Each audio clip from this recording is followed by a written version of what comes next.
Hello guys, nandito na naman tayo at ito pag-usapan naman natin itong kasi ilang araw na no na ito talaga pinagdidikdikan ng mga bobong didilis.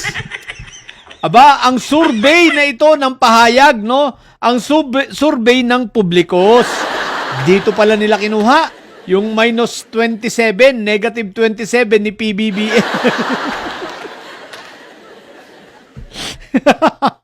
Okay, nakakatawa, di ba? Mga bobong didilis, sino ba nag-survey? Tingnan nyo nga, Publikos. Sino ba may-ari ng Publikos? Di si Malutikiyot. Sino ba si Malutikiyot? Di ba aso ni Inday Sayad? O di ba? Obvious naman, tatanga-tanga lang kayo.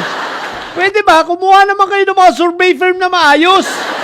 Doon kayo magbe-base sa mga survey firm na hindi bayad, no? Yung mga survey firm na kagaya ng RPMD, kagaya ng Okta Research, ganyan. Hindi yung Publikos. Hayagan na nga si Malutikiyot na nagsasabing supporter siya ni Fentaboy.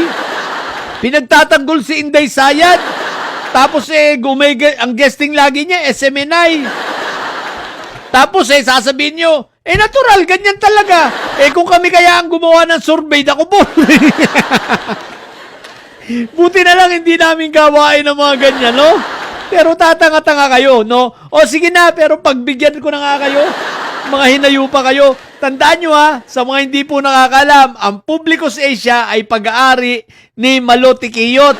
Si Malutikiyot po, ito yung laging yung mukhang lilitsyoning yobab. Yung malaki ang ilong, yung galit na galit kay Auntie Claire. Okay? So, siya po ang may-ari niyan ng Publikos Asia.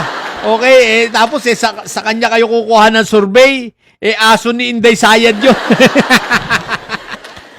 Tatanga-tanga itong mga didilis na to. Tapos, asa pa kayo, ipagmamalakin nyo pa. Ang tanga ng mga didilis. Kukuha lang ng survey firm at ipagmamalaki. Publikos pa. Parang gumawa lang ng sarili nila survey, no? Ang tatanga nyo! Eto, sige na nga. Pagbigyan na lang natin. Sige, ganito na lang. Sige, minus 27. Negative 27 na si PBBM. Pero ang tanong, anong silbi niyan? Mapapababa nyo ba si PBBM? Negative 27, pero hanggang 2028, presidente pa rin si PBBM. Ang tanong, tatakbo ba siya ulit sa pagka-presidente? Natural, hindi. Dahil bawal. So, ano silbi niyan? Patataasin niyo ang optics ni Inday Sayad. Si Inday Sayad, lusaw na. Damaged goods. May impeachment trial na kinaharap at hindi kayang harapin at panagutan. Pangalawa, si Inday Sayad, may kaso pang plunder na kakaharapin. Di ba? Tatakas. Tsaka si Inday Sayad din yung kita nyo naman, itok-itok, saltek. May sayad, di ba ga? Ngayon, minus 27. Ano naman, kahit pa gawin nyo ng minus 1 million yan o minus 1,000. Ang tanong, sino ang presidente? Di si PBBM pa rin. Minus 27. Teka, mapapalaya ba yung negative minus 27 na si Fentaboy nyo? Minus 27 si PBBM, pero si Fentaboy nyo nakakulong. Minus 27 si PBBM, si Marco Tae nyo nakakulong. Di ba? Minus 27 si PBBM, si Mike Diferencia nakakulong. Minus 27 si PBBM, si Kumbulok nyo nakakulong. Minus 27. Tapos minus 27, yung INC yung pag-asa ninyo sa rally, hindi magtagumpay. Kahit yung mga sariling miyembro umaayaw. Minus 27 pa kayo. I-plus nyo na si Inday Sayad. Plus 1,000% na. Pero pag nag-rally, ilan kayo? 30. Yung pinakamalaking rally nilang ginawa, malaki na daw yun. Ilan? Wala pa 2,000. Tapos puro bayad. Hoy, naalala ko mga didilis, yung mga organizers, ano na? Eh di ba pinayuhan namin kayo na mag-rally kayo ng mag-rally 3 times a week? Para sa ekonomiya. Para naman makatulong kayo. Eh bakit hindi nyo sinusunod? Wala talaga kayo sa hulog eh. Sabi naman namin sa inyo, mag-rally kayo ng mag-rally 3 times a week para sa ganun, maibalik sa taong bayan yung mga perang ninakaw ng mga amo nyo. Tapos, kahit itong mga didilis na mga walang trabaho, eh mabawasan yung pang-iisnat sa kalsada. Yung magnanakaw yung mga didilis, eh mabawasan naman yung pagnanakaw. 'Di ba? At para naman yung pera ay tumakbo, bayaran ninyo. Kaya wag yung bayaran ng 150, bigyan nyo man lang kahit 500. Eh ginagawa nyo 150. Kinakanapan ng mga organizers eh. So ipagpatuloy nyo 3 times a week. Kung gusto nyo nga, kahit araw-arawin na ninyo eh. Diba? Kaya lang, may pakiusap lang kami. Linisin nyo naman yung pinagralihan nyo pagkatapos. Hindi yung obvious naman na nanabutahe kayo.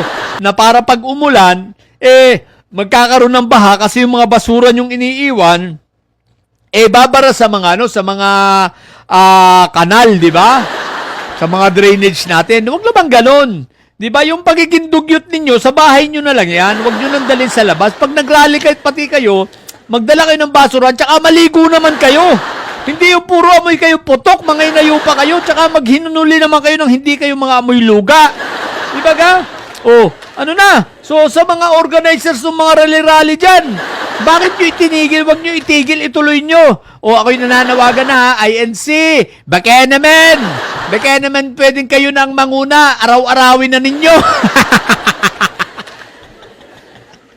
Dali na, mga didilis. Baka naman gusto nyo mag-organize, araw-arawin na ninyo. Huwag kasi kayong palaasa lang sa bayad, di ba? Kahit rally rin kayo minsan kahit walang bayad. Di ba? Kaya lang, pag nag-rally kayo ng walang bayad, wala pang 20.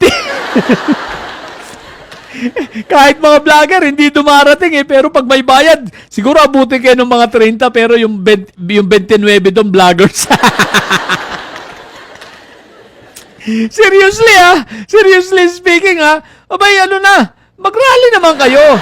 3 times a week minimum. O yan kami na nagbibigay ng pero 3 times a week, makakabuhay na ba yung 450? Hindi, dapat kasi Leandro Lepiste, provide mo naman. Hindi yung mga taga Batangas lang ang binabayaran mo, isama mo na yung mga nandirito sa Maynila. Di ba? Kasi maganda raw ang bigayan kay Leandro Lepiste, kay Lepiste Libintador Di ba? Kaya lang, umuwi. Nung nakararali, nagsiuwian. Sige na, mag-rally na kayo, nakakamiss kaya. Di ba? Wala kaming pagtawanan So, mag-rally kayo mga didilis Gawin nyo ng 3 times a week. INC, mga iglesia ng kulto, baka naman pangunahan nyo na ito. Yung wag na kayong one time big time na yan.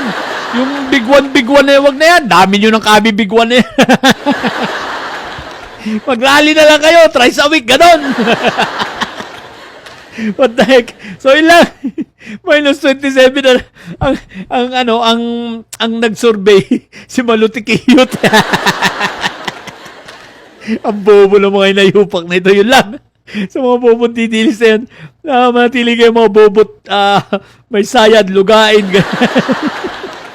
Manatili kayo mga may sayad sa may sayad. Laging high blood. Minus 27. Bye!